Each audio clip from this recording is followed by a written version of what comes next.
Hello, everyone. Apparently, my countdown took too long and it did not start recording.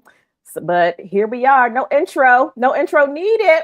Welcome to another episode of Trap Chat Meeting the Moment, Embracing and Navigating Pivots, Part 2. I am joined today for a special, not only Mental Health Awareness Month, but Military Appreciation Month episode with pen name Blair Channing Rae. I have permission to call her B. So if you hear me call her B, I'm not calling her the B word. I'm calling her B because she said I could. Uh, this is a dynamic guest, man.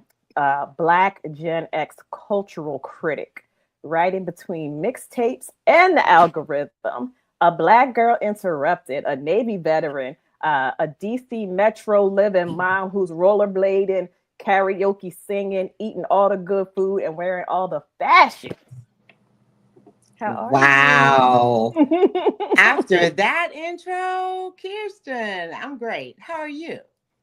I am here. I am good, and I am excited about this conversation. I met you on Threads when I put out the call for anyone that wanted to talk about a pivot because of their Mhm. mental health. And you were very quick to say, you know what, I got it. You wrote me a whole thing. Like, I didn't have to do this episode. I could have just published that as a blog post. But I did want to have an opportunity to talk to you and for other people to be able to hear your story. So let's jump right in. Okay. Mm. You told me that you have built a life in chapters. So you started in North Carolina, you went to into the Navy, you lived in Jacksonville, and now a deliberate choice to plant yourself here in the DC metro area in the golden years, we'll call them. When you look back at all of it, what has the pivot what was the pivot that required the most from you internally? And when did you stop calling the hard parts adjusting and start calling them what they really were? Okay, so I've had two pivots that have challenged me very much so internally. They were both deaths. One was from my younger brother, and one was from my dad. My younger brother was murdered, and my dad passed away from Alzheimer's. And losing two immediate family members within a 5-year period really knocked me over. I just, all of this happened while I was settling in to Mm, Alexandria. So I had just relocated here. I mhm. decided this was my second act and I was going to kick my feet up and have some fun. And then I got the call one afternoon that my brother had been shot and killed. Wow. And everything just started spiraling next. My dad got a diagnosis with Alzheimer's. I immediately eliminated work and took time off to help my mom take care of him. And we grieved together that loss. Mm, And then Alzheimer's, they say, is the long goodbye. yeah. Like every day you're saying goodbye, that person is still there, but remnants of them are leaving. And it was just really tough. But navigating that and getting here to where I'm at, the process has been embracing the good and the bad. Mm, And each day is a moment to begin again. That's what it taught me. And reflection. Very much want to have reflection and all this adjusting that I thought I'd been doing my whole life. It was just emotional labor. yeah. Yeah. I had to manage not only my emotions, but manage other people's emotions, their expectations, their perceptions of me. Family was very much a part of my identity. And so that expectation of no longer being an older sister and a daughter, Mm, erasing that from my identity, starting over. And that was what I call really, it's not adjusting. That's yes. work. Hmm. Adjusting is, oh, let me put my umbrella away while I tidy up, and get dry. But What I was doing was some really hard emotional labor, and I'm just managing to get through it with lots of therapy. I have a great therapist, a great provider who does a really good job on the med side as well. So just a combination of those two have I helped love me that. make that 180, and I can think about my brother and my dad now without breaking down. Although some days I do have my moments, but Of for the course. most part, I'm in a good place. I'm in a good place now.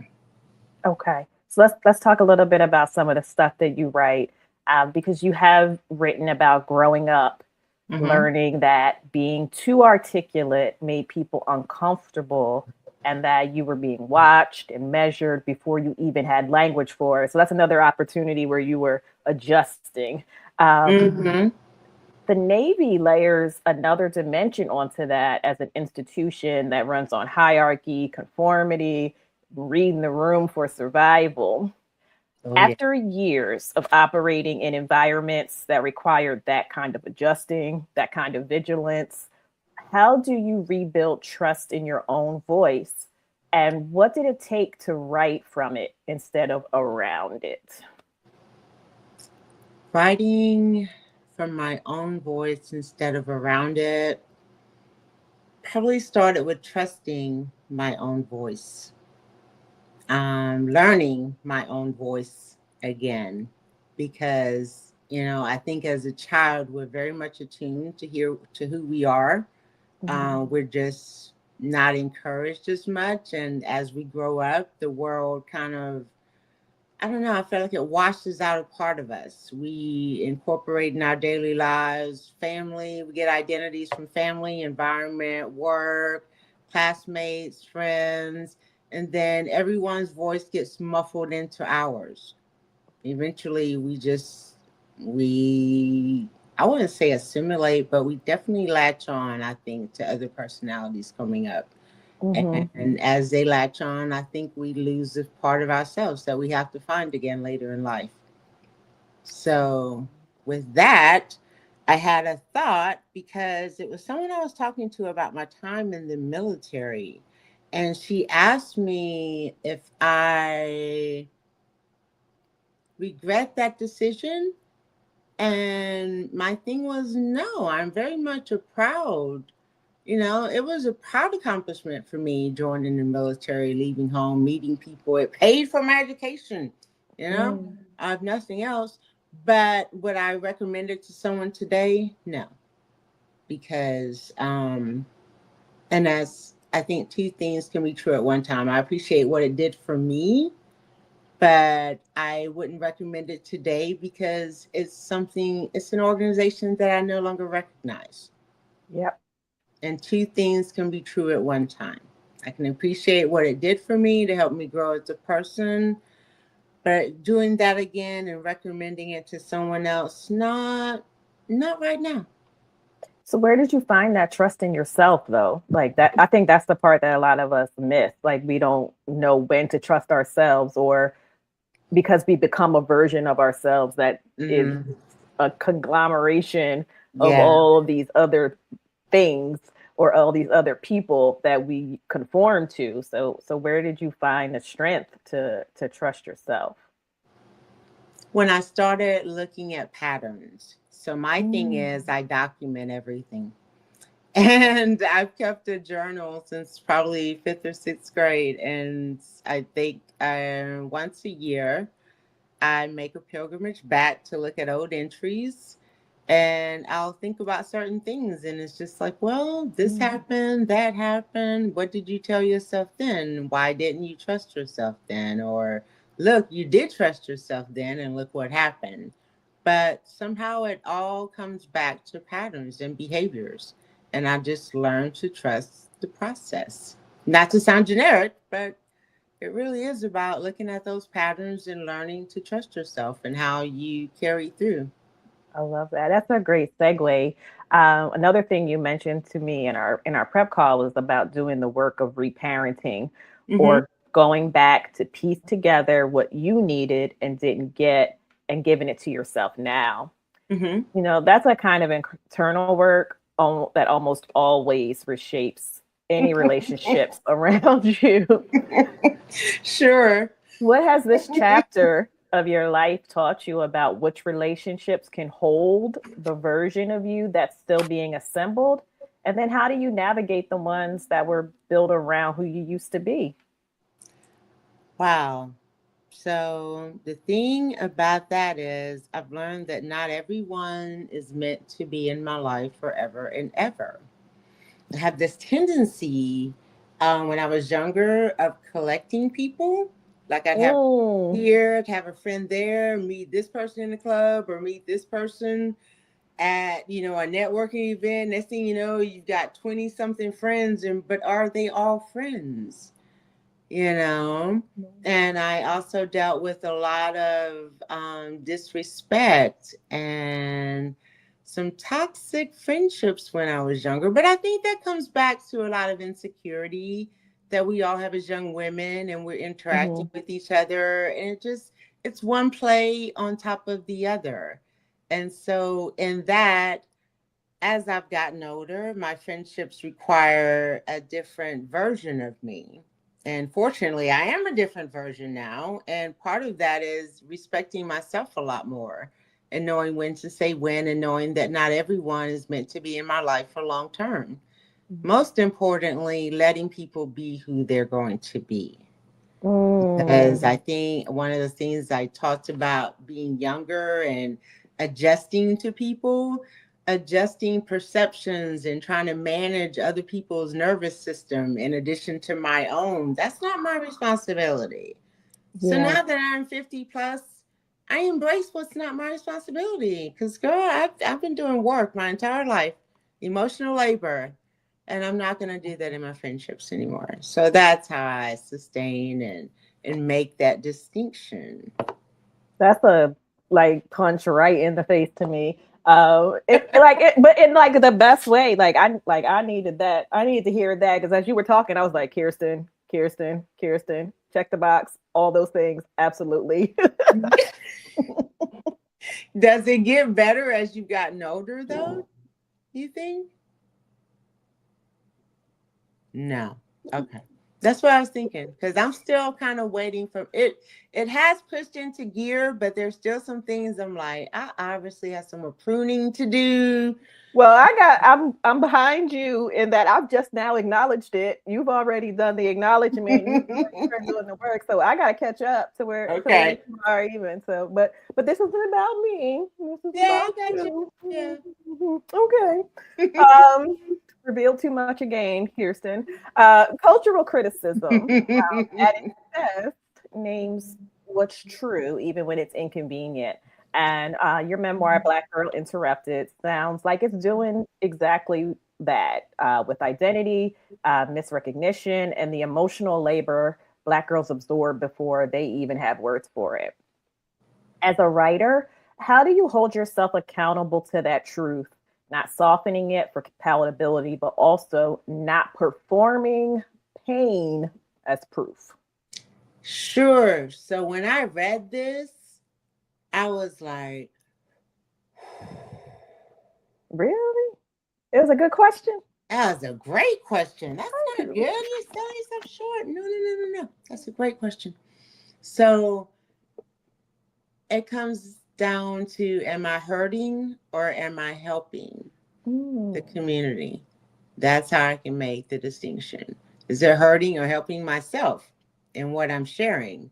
Some people do, especially I find in the mental health corridor, it's like, oh, my pain, my survival, this is me, this is who I am. And I'm like, oh no, you're so much more than your survivor story. And come out of survival mode and just live a little bit. So I think with that, I'm constantly, when I want to be held accountable, I hope just, check myself just to check in and make sure I'm doing it the right way.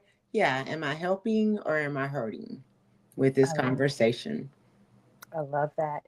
In building your second act, as you call it, what proactive practices are keeping you grounded in the mission when the finish line isn't always visible? And then what would you say to women who know they need to start, but keep waiting until all the pieces are settled? Ooh, I can answer that last part because the longer you stay on the train, the more expensive it is to get off. And while you're waiting and saying, "Oh, I'll get around to it," well, there's going to come a time when you're going to see someone else doing the exact same thing that you've been waiting to do. And then you're going to be upset because you're going to know that that should have been you. And maybe it would have been had you gotten off the train. Yeah. Yeah. You missed your stop. So now you got to wait. It doesn't mean you won't get to stop there again, but you got to go a couple of more rounds on the train. And like I said, it's just more expensive to get off the longer you stay on.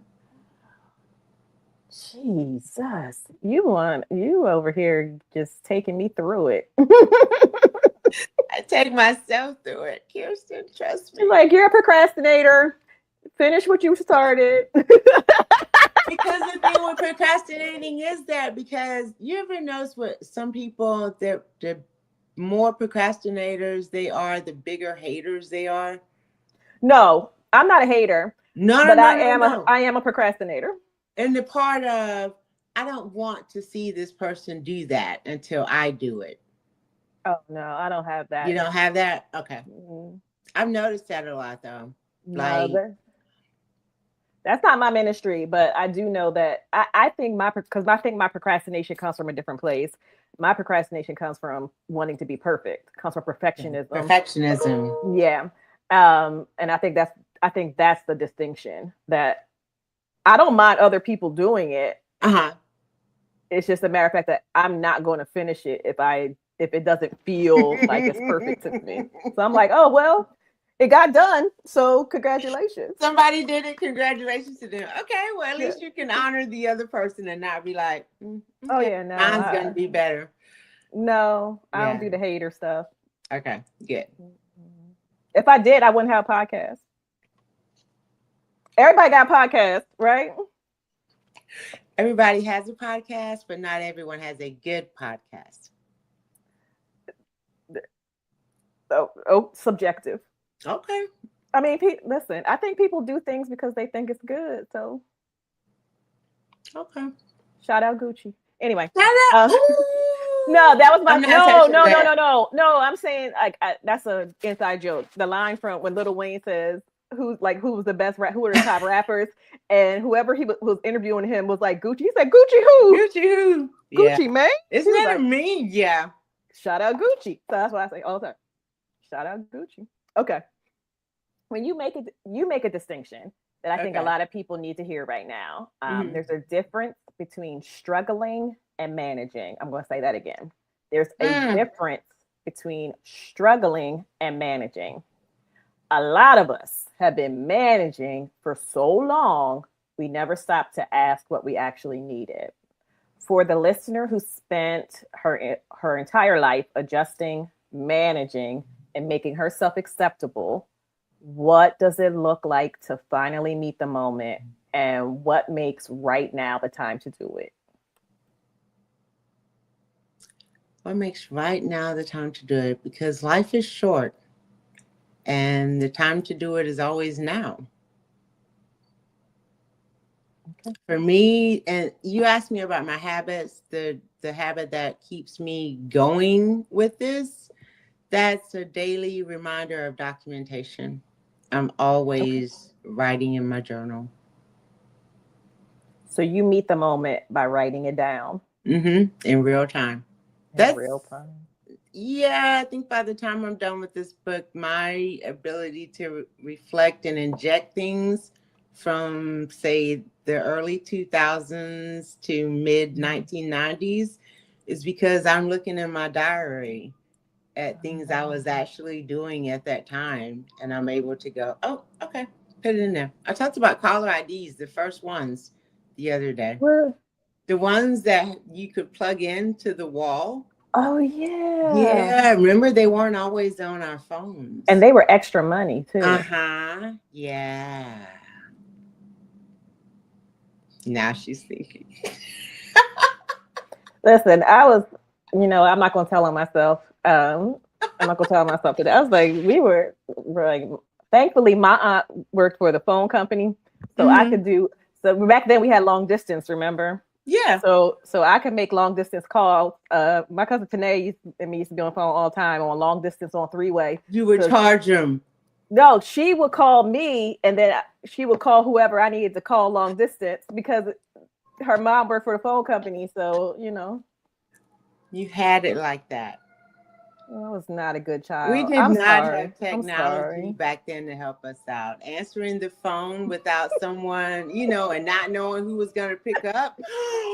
Oh, or I tell people all the time about clicking over, like, and you were, and when I was on punishment, and my mom called home from work, and I clicked over.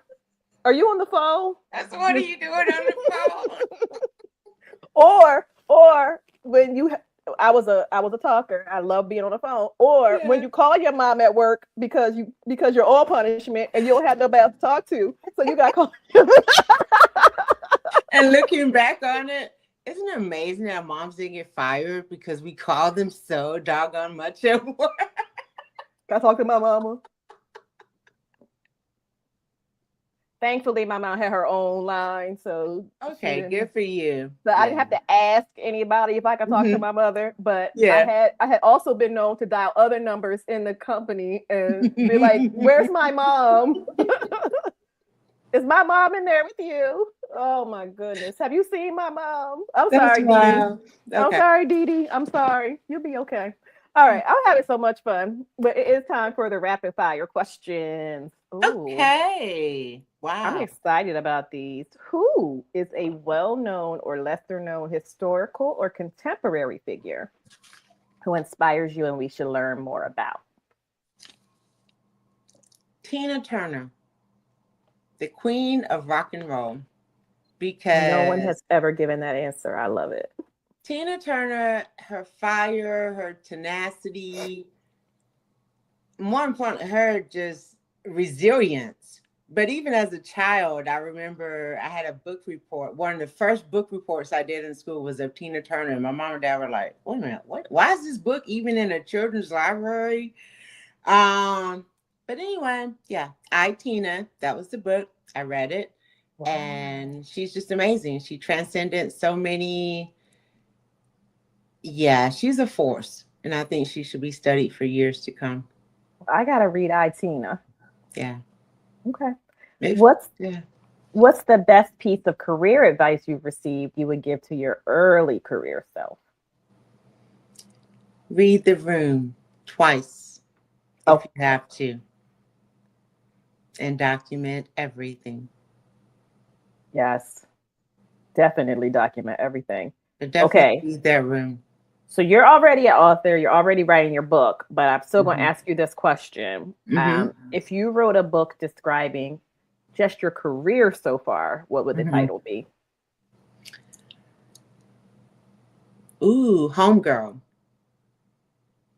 And the career is aspect. I've always wanted to work from home. I've championed working from home since like early 2000s when teleworking was like unheard of. It's like, we've got computers now. We can do this at home. And now having the opportunity to do that, it's a godsend. Okay, homegirl. Yeah. Because that's where I feel like, and I know Emma agreed in what she said about, we need to be in the office, giving FaceTime and everything like that. I don't knock it. I just don't buy into it because I feel like for us as Black women, we're operating on a different type of lens, not race neutral lens, a lens that very much has race in it. And our mental health is determined by how much at ease we feel when we're at work. So homegirl, yes, that's me. I like that. And we're not going to bring that person's name up again. I didn't even know who that person was until that whole stuff came out. And I was like, so confused. I was like, am I that washed that I don't know who these people are that y'all are talking about? And when I figured out who she was, because I saw her interview. I don't even watch reality TV. Yeah. And then Yeah. I went on her LinkedIn, of course, and I Mm-hmm. was like, this doesn't apply to me. So I moved on. Oh, you were wise to do that. Yeah. Curiosity No. got the better of me, and I went down that rabbit hole. Oh, Oh. okay. Well, homegirls unite. All right. What fictional character gives you a glimpse of yourself? Oh. Fictional character against me. Annalise Keating from How to Get Away with Murder. Don't do that. Because I mean, but you think about she's from the South. I'm from the South. Okay. Okay. Okay. Okay. Okay. She interacts in this world where everything is not, it's complex and layered. How's that? Hmm. I won't say she's black girl lost, but she's definitely black girl in the sauce.